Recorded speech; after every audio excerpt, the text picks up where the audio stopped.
Hey everybody, welcome to Tight Line. We're really glad you're with us today. Doing something maybe a lot of people don't do. We're fishing in the wintertime. It's February in Georgia. A lot of people are inside by the fire or maybe even hunting a little bit, but we decided to come fishing today. It's really one of my favorite times to come because a lot of times people aren't out on the lake. So we're going to try to teach you some techniques today for catching them in the wintertime.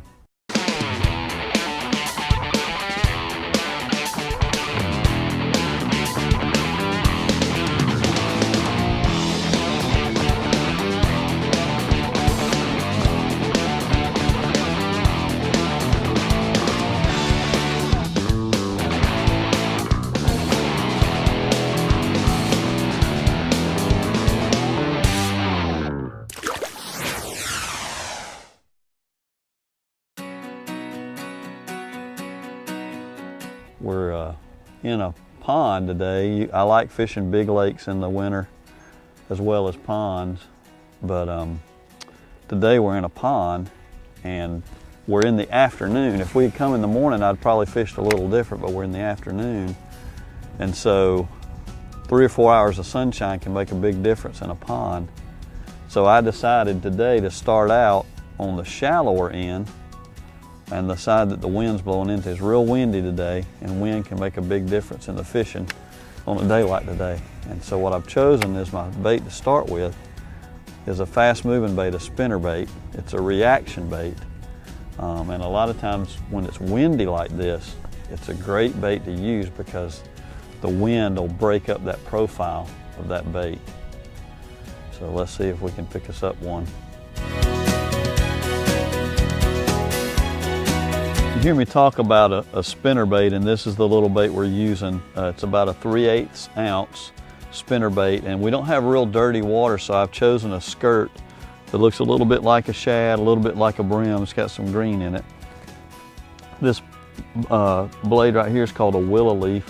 I'm using a small willow leaf on the back and a Colorado blade on the front.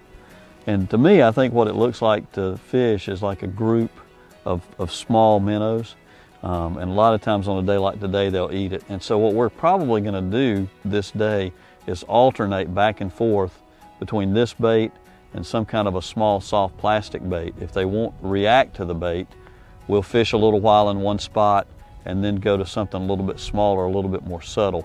With the wind today and where we are in a small boat, we're also using an anchor. Well, we don't use an anchor a lot of times. Most of the time we use a trolling motor, but today we'll move to where we need to fish, anchor up, and fish for 5-10 minutes. If we get bites, we'll stay a little bit longer.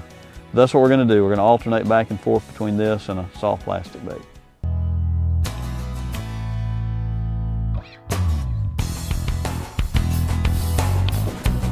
Oh, it's not a little bitty one either. I finally taught one into biting a spinner bait, and when he hit it, it's so cold, I guess he's kind of lethargic. He felt like a little tiny one, but oh, he came off. Boy, they just barely bit it. And that'll happen a lot of times when it's cold like this. We got down, we fished the whole shallow end of the lake and really didn't get any bites. And I got up here to the dam and there was a fish just off the dam. And if you catch one in deep water like that on a spinner bait, it probably means they're suspended. And when I say suspended, that means if it's 7-8 foot, they're not on the bottom and they're not on the top, they're somewhere in between. So we're going to try it a little bit more. I was telling Alex that if we fish all the way around on the windy stuff and we don't get bit, we'll slow down and anchor up some and fish the bottom. So we threw the spinner bait all the way around the lake, had one fish, didn't get bit much. Threw the soft plastic stuff, and then we came to this end. Alex got a bite on a rattle bait, a rattle trap, so we started throwing that. This is what happened. And sometimes in cold weather, that's what they like. They like something they can react, something that causes a reaction. Maybe not necessarily like it would be the best word, but had several bites and the fish missed it. And then he finally got it, and even he was hooked on the outside of the mouth. That's a pretty good fish, pushing 2 pounds probably. I'm gonna let it go. Had several bites out there. We're gonna see if we can catch another one. Just a little 1/2 ounce rattle trap in a shad color with a little chartreuse stripe down the middle of it. We're gonna see if there may be a group of fish. That's the beauty of fishing winter. Sometimes they'll gang up in the winter time.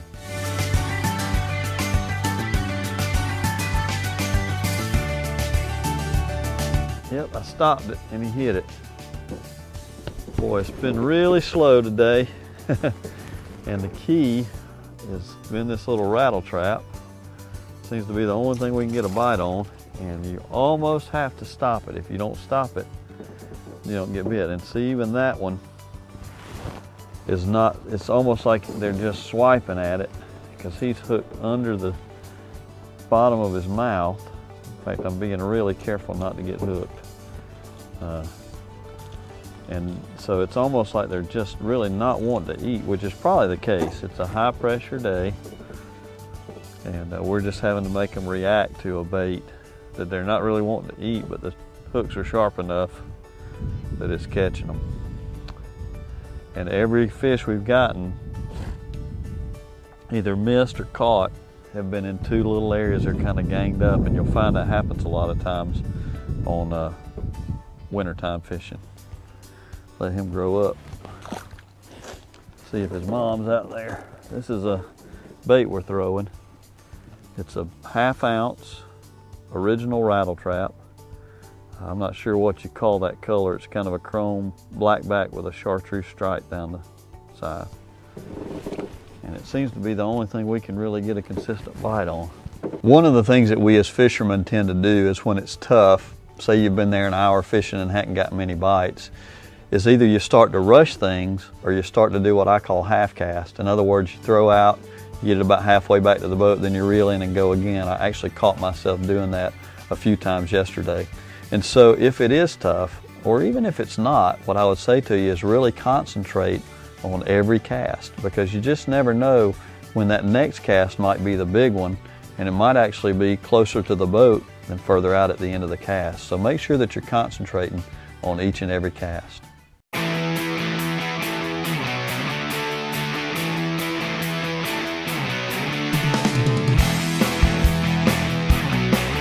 Got it. Well, on a day like today, you just have to keep fishing and fishing. I think it's a good fish right there.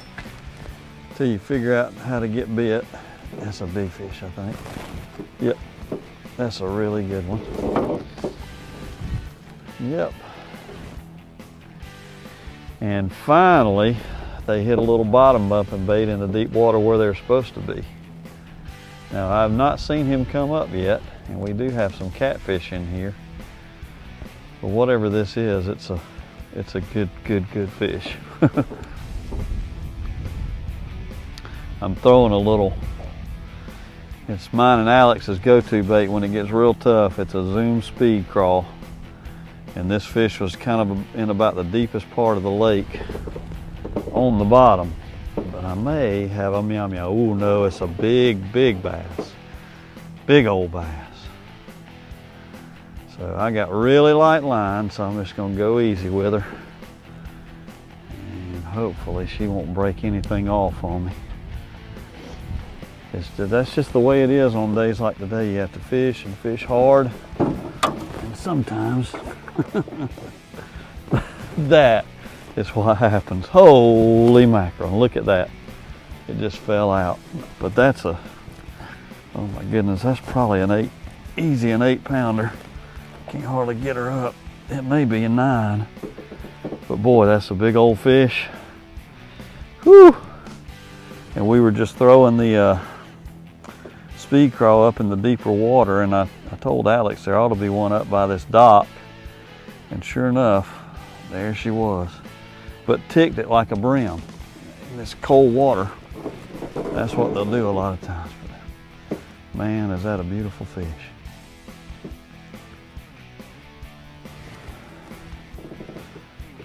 My word, what a fish. I want to hold on to her a lot longer, but I better let her go. Look at that. Goodness gracious. Fish is perfect, so we're gonna let her lay some eggs and get bigger.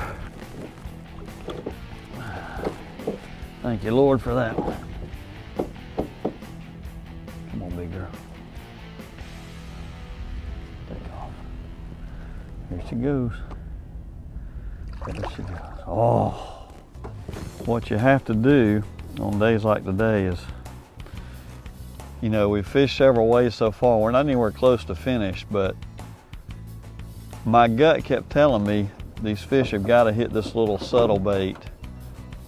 And so, you know, I kept throwing it and kept throwing it, and finally got in the right spot. And you know, a lot of people don't know this. We may not catch another fish today, but winter time, especially late winter, like this is where we live in Georgia, these fish are feeding up, getting ready to spawn, and it's really one of the best times of the year to catch a big monster like that. So, whew. On a tough day like it was today, one of the things that you can do if you're not catching fish is go with something that you really have a lot of confidence in. This little bait that I ended up starting to throw is called a Zoom Speed Crawl. And if you've watched our show at all, you probably know that we fish with that little bait a lot. Well, that's simply because I love that bait and I have a lot of confidence in it. Now what that does for you is, if you're throwing a bait you have a lot of confidence in, you're going to concentrate harder. The few bites that you do get, you're going to know are there, as opposed to throwing something that you're not quite so confident in. So on a day when it's tough, maybe on a cold front day like it is today, unless it's a top water or something like that that they just won't bite, go with something that you've got a lot of confidence in if you're not getting bit on anything else.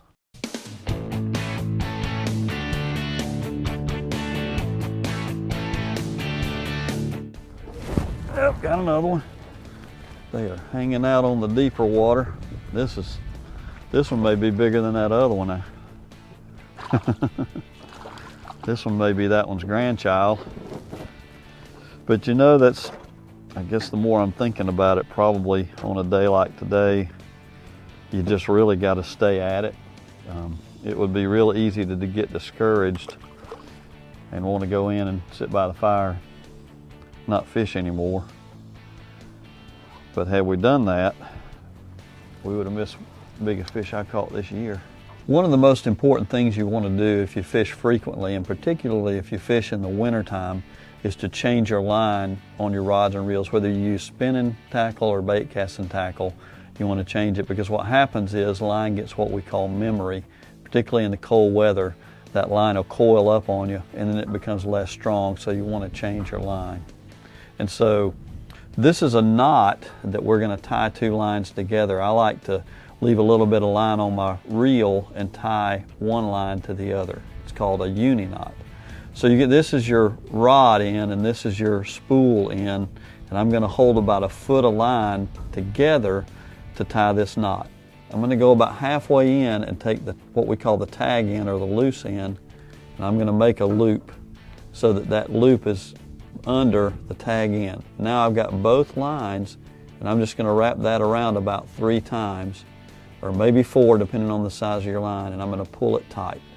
Now that knot is still going to slip, so I'm going to go to the other end and with do the same exact thing. I'm going to take that tag end and I'm going to wrap it around both lines about 3 times, and then I'm going to pull it tight.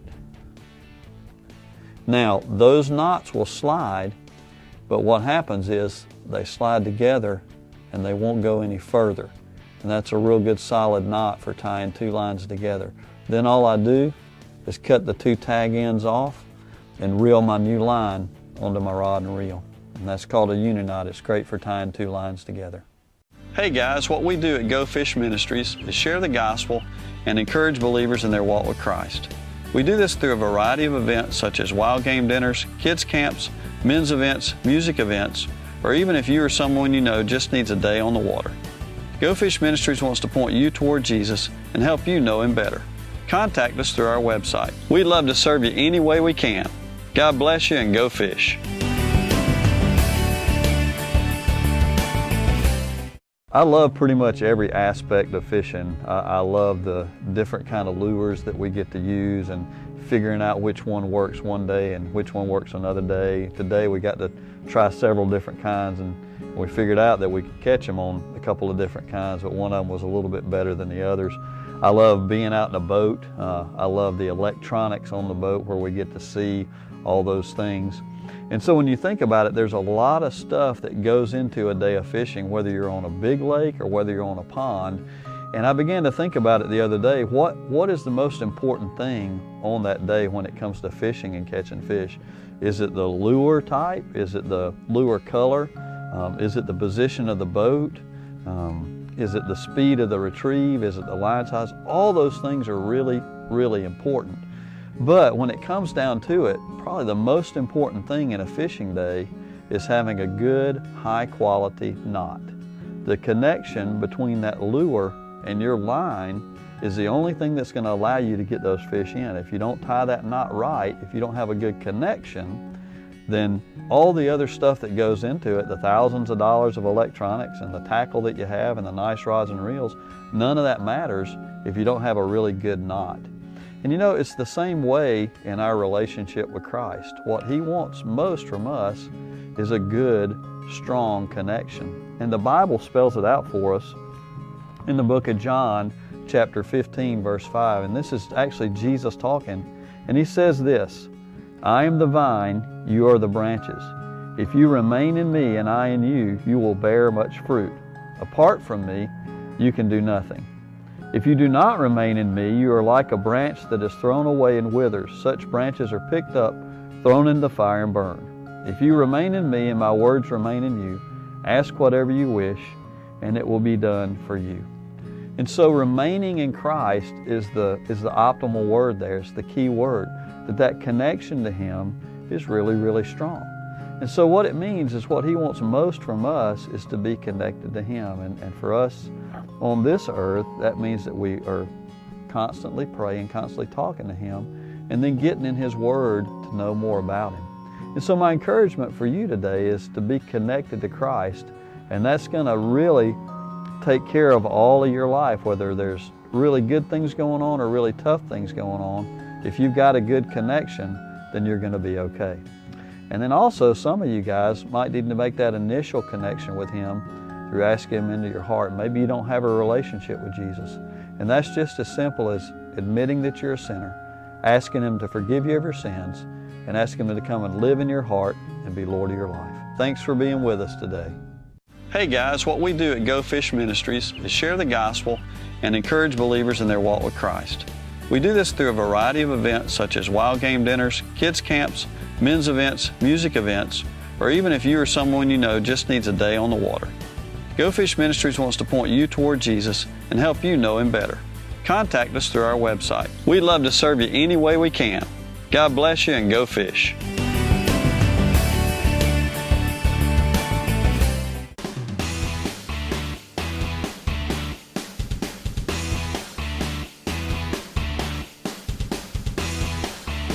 Another little one.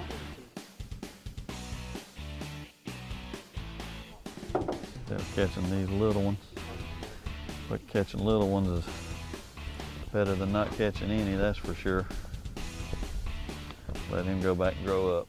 When you're putting new line on a spinning reel, and a spinning reel are the ones that hang under the rod, probably what we fish with 70% of the time today, there's a couple things you need to know that are really important. Number one, when you're putting line on, you want to set the spool on the ground and let it come off the top of the spool. You don't want it rolling over the front of it. And then what I do is I reel about 10 or 12 times, because a lot of people, their problem is the line is going on backwards from what it's coming off the spool. And if that happens, you're going to get a lot of coiling and a lot of kinking. So what I do is I reel about 10 or 12 times, and I keep tension on the line here, and then I look, and if my line's not coiling up really bad, I know that it's going on in the right direction. If it starts just coiling up and kinking up, very simply turn the spool over, and then you should be going in the right direction. And then I'm going to reel my line on all the way on this spool until it's just about 1/8 of an inch, maybe even 1/16 of an inch from the lip of the spool. But you do want to make sure not to overfill it, because if you overfill it, a lot of that line will jump off your spool. Now, if you're not doing what we were doing, we tied the line to the line on this reel. If you've got a new reel and you're tying it on for the very first time, you very simply tie what we call an over-under knot. It's like a double overhand knot. What I do is do it twice and then tighten it down and push it against the spool with my finger until it's tight on there. And then you just keep tension on the reel, on the line, with your other opposite hand, and reel it on there until you're about 1/16 of an inch from the edge of the spool, and you should be good to go on your spinning reel.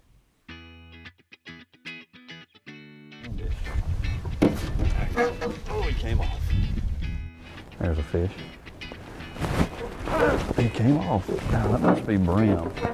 Days like today when it's cold, they'll bite funny sometimes, and I've missed a fish twice up here that felt like he had it in his mouth good, but we're gonna throw it there and see if we can't talk him into hitting one more time. It may be a little tiny one, but sometimes nice ones hit like that, and just have to stick with it and throw at them till you can catch them. I didn't quite hit exactly where he was last time. I'm gonna try to throw back in there. I was telling Alex earlier that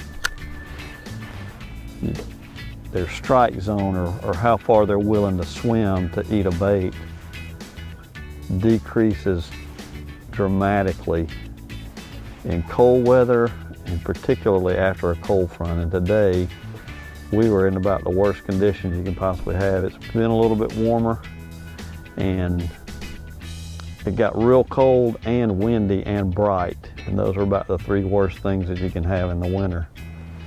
So considering all things, we've had a pretty decent day so far, and one really, really good one. Man, look at those clouds right there.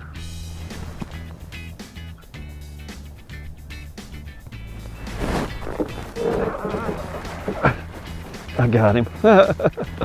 That's really cool. I looked up to look at these amazing looking clouds, held my rod straight up in the air, and that fish hit. But now we see why I missed him 3 times. That's probably this year's spawn. Actually, yeah, about a 6-8 incher. But the good news is we got all kinds of sizes in this lake, which shows you that you have a healthy lake. So we're gonna let him grow up. Just telling Alex how pretty the clouds look coming over the sun, and that fish just went boom. When you're relining a bait caster, you want to do it a little different than with a spinning reel. Instead of it coming off the top of the spool, you actually want it rolling off the front of the spool.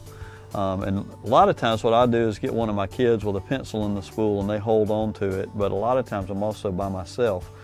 So what I do is I just get a couple of pillows and put it on a table or a bench, put one pillow against the spool on the back and one on the front. The pillow actually keeps the line from getting frayed, but it holds it in place. And then I'm just gonna reel the line on. Again, I'm gonna hold tension on the line. A lot of times the pillows hold the tension for you.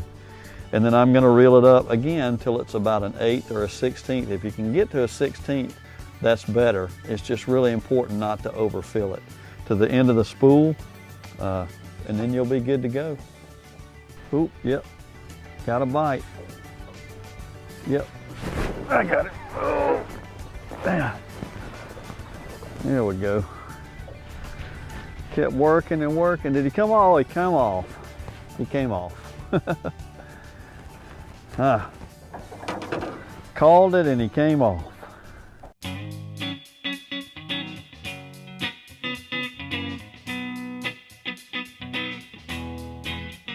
There's a fish.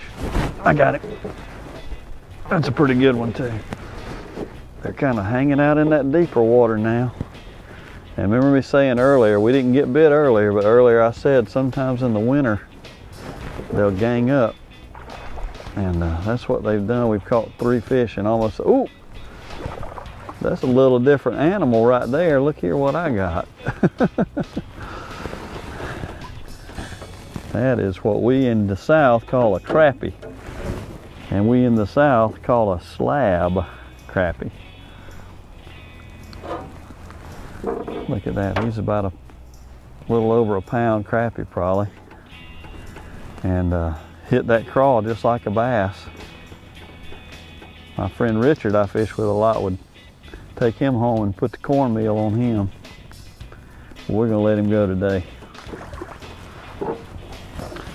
All 3 or 4 of these last fish have been almost in the same little spot, including that crappie, so I don't see why we shouldn't just keep throwing right there. I need a new bait. That's one thing a lot of people mess up on when you're throwing a plastic bait and you catch a couple of 3 fish. That front end will rip, and the hole that your hook stays in will rip a little bit, and it'll pull down on the bait and it'll ball up and you'll miss fish. So if it gets torn and won't stay up on the hook, you need to go ahead and change baits, which I'm going to go ahead and do now.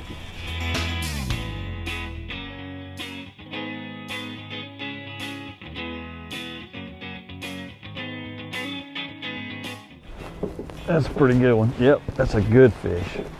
Not a giant, but he's a good one. I'm just gonna keep plugging at it, man. That's what you have to do on days when it's cold and it's tough. You just plug at it and plug at it and plug at it and stay with it and stay with it. And sometimes you get a nice one like that. We kind of caught the gamut today. We caught middle-sized ones and little bitty ones and one big giant one. But those kind of fish right there, day in and day out, the 2.5, 3 pounders are the ones you really want to catch, particularly like in tournaments and stuff. But I think it's on a cold day like today, at some point, you know, fish are gonna eat. And when it's this cold, they may only eat once a day.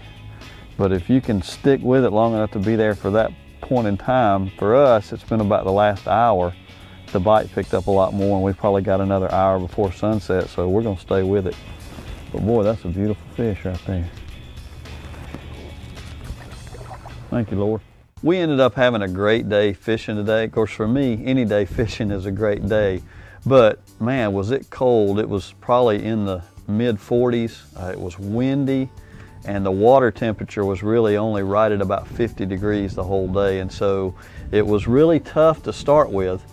It would have been really, really easy to give up and quit. But we stayed with it, we persevered, and we ended up for a really cold front day catching a good number of fish, and one of the biggest ones I've ever caught in this pond. And so your encouragement is, man, when it's tough, just stick with it, and it may end up being that last 30, 45 minutes of your day that you catch the fish that day. We hope you learned some stuff today about wintertime fishing. Thanks so much for being with us.